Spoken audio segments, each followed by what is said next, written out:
Okay तो JEE mains 2024 का अप्रैल का जो अटेम्प्ट है वो काफ़ी नज़दीक आने वाला है और जो मैथ्स का पेपर है वो कितना डिफिकल्ट आता है आपको पता है। बट आपको अगर हर चैप्टर की जो ट्रिक पता है, शॉर्ट ट्रिक पता है, जो आपको पता होगी ना, तो आप बहुत जल्दी इजीली मैथ्स में ज़्यादा स्कोर कर पाओगे। अगर आपने 60 से 70 नंबर भी अगर आप मैथ्स में स्कोर करते हो तो आपका परसेंटाइल 99 के अक्रॉस पहुंच जाएगा, क्योंकि बाकी सब्जेक्ट में ईजी होता है स्कोर करना, बट मैथ्स एक ऐसा सब्जेक्ट है जो आपको सभी स्टूडेंट से आगे लेके जाएगा। बट उसके लिए अपन को डेली प्रैक्टिस है इसकी और उसके साथ साथ शॉर्ट ट्रिक्स की। शॉर्ट ट्रिक्स मतलब इसमें कुछ मैं मेथड कवर अप करने वाला हूँ जो कि आप easily area under the curve के सारे क्वेश्चंस पे लगा सकते हो। मतलब मैं इसमें parabola, double parabola, straight line, circle, ellipse सब कुछ कवर करूंगा, सारे शॉर्ट ट्रिक्स बताऊंगा। यहाँ पर आप देख सकते हो मैंने बहुत सारे शॉर्ट ट्रिक्स जितने भी इस चैप्टर पे बन सकते थे सारे कवर अप कर लिए। और अप्रैल अटेम्प्ट से पहले सभी 11th प्लस 12th के जितने भी मैथमेटिक्स के चैप्टर है सारे वीडियो अपलोड्स हो जाएंगे 4 अप्रैल से पहले। सो मेक श्योर वीडियो को लाइक करके चैनल को सब्सक्राइब कर देना।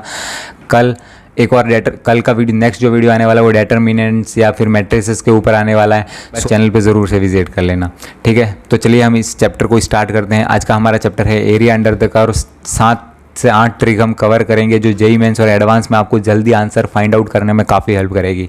सो ये बेस्ट शॉर्ट ट्रिक्स होने वाली है। 5 से 6 शॉर्ट मेथड्स यहाँ पर मैं आपको बताने वाला हूँ। सबसे पहले कुछ यहाँ पर हम बेसिक टर्मिनोलॉजीज़ की बात कर लेते हैं। तो सबसे पहले अगर आपको एक्स एक्सिस के रिस्पेक्ट में अगर एरिया पूछा जाए तो जो आपको कर्व दे रखा है उसके नीचे वाला आपको एरिया फाइंड आउट करना पड़ता है। तो आपको एरिया निकालने के लिए जो आपको रेंज दे रखी होगी ए से बी एक्स एक्सिस पर, उसको आपको क्या करना पड़ेगा, इंटीग्रेट करना पड़ेगा। तो वो डी एक्स के रेस्पेक्ट में आपको जो वाई के साथ जो एफ एक्स फंक्शन दे रखा होता है उसको इंटीग्रेट करना पड़ता है, ठीक है। उसके बाद यही अगर आपको वाई एक्सिस के रेस्पेक्ट में पूछे तो एरिया फाइंड आउट करने के लिए हमको एक्स डी वाई के रेस्पेक्ट में उसको इंटीग्रेट करना पड़ता है। 2 चीज़ें यहाँ पर आपको काफ़ी ध्यान रखनी पड़ती है। 2 पॉइंट यहाँ पर अगर एरिया की बात की जाए तो वो हमेशा पॉजिटिव आएगा, बट यहाँ पर जो डिफरेंशियल एरिया की बात की जाए तो अगर आपको एक एरिया यहाँ पर एक्स एक्सिस के ऊपर दे रखा है तो वो पॉजिटिव हमेशा कंसीडर होगा, और जो नीचे दे रखा है वो एरिया हमेशा नेगेटिव कंसीडर होगा। अगर हम वाई एक्सिस के रिस्पेक्ट में बात करें तो जो इस साइड का एरिया होगा वो हमेशा पॉजिटिव कंसीडर किया जाएगा, और जो इस साइड का एरिया होगा वो हमेशा नेगेटिव कंसीडर किया जाएगा।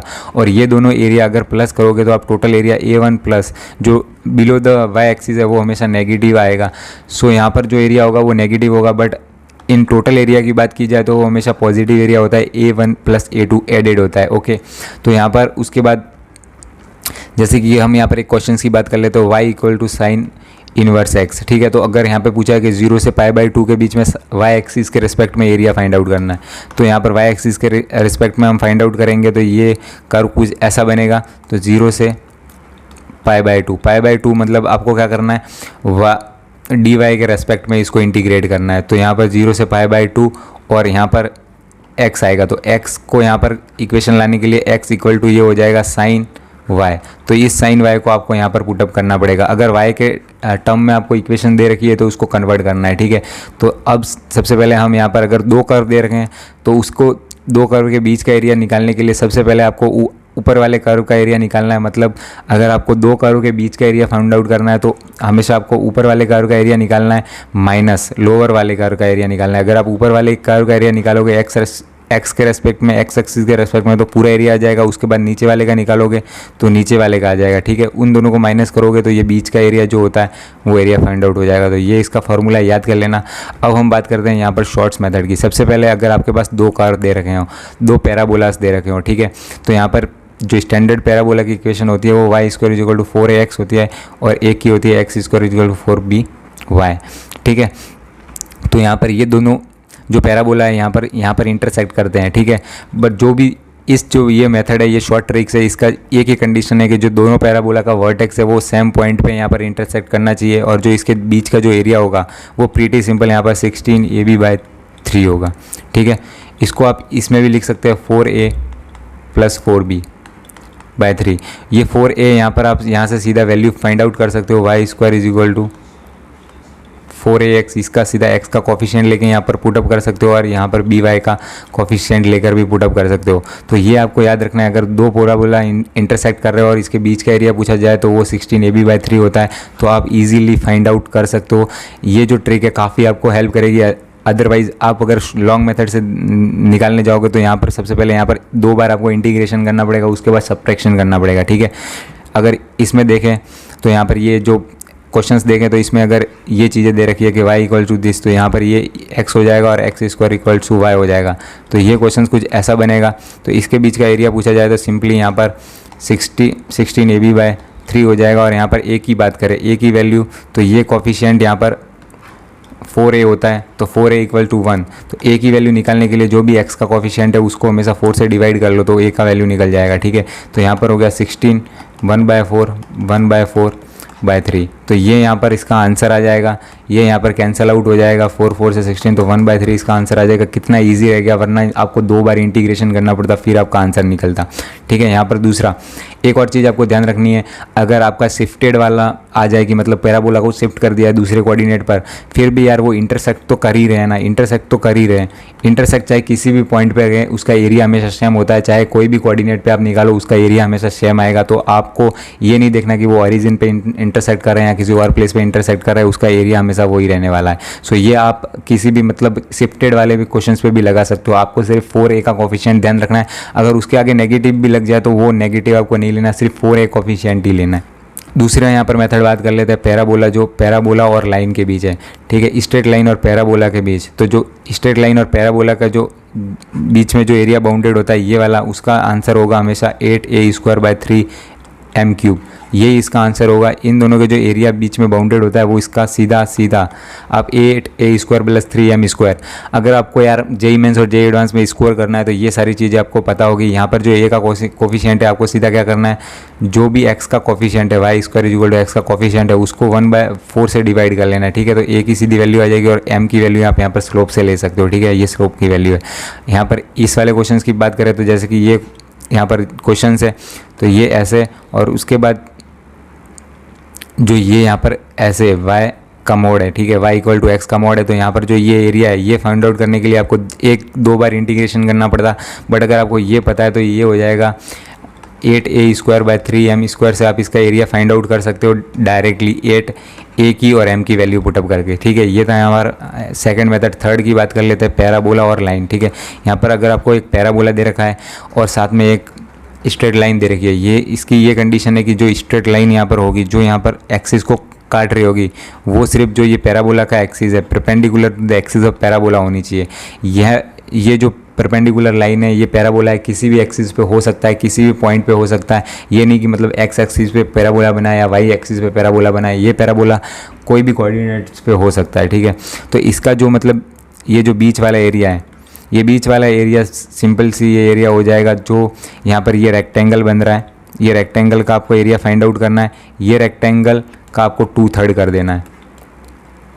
जो ये रेक्टेंगल का एरिया आएगा उसका 2/3 करोगे तो ये जो बीच वाला इस पैराबोला का एरिया ही होने वाला है। अब हम यहाँ पर एक क्वेश्चन की बात कर लेते हैं। ये यहाँ पर कर्व दे रखा है, जो ये यहाँ पर आप कर्व देख रहे हैं, उसके बाद ये जो यहाँ पर लाइन दे रखी है, ये लाइन यहाँ से ऐसे गुजर रही है y + 3 = 0, और ये जो कर्व यहाँ पर बन रहा है। ठीक है, कर्व के बीच का एरिया, इन लाइन और इस कर्व के बीच का एरिया, अगर ये आप डायरेक्टली लॉन्ग मेथड से निकालने जाओगे तो बहुत टाइम लग जाएगा, बट जो ये वाली लाइन है वो इस पैराबोला के एक्सिस के परपेंडिकुलर है, तो आप डायरेक्टली ये वाला मेथड लगा सकते हो। a = 2/3 पर रेक्टेंगल का एरिया। रेक्टेंगल का एरिया निकालने के लिए आपको इन दोनों का इंटरसेक्शन पॉइंट निकालना पड़ेगा, फिर इसकी हाइट निकालनी पड़ेगी और इजीली आप निकाल सकते हो रेक्टेंगल का एरिया, और उसका 2/3 करोगे तो इसके बीच का एरिया आ जाएगा।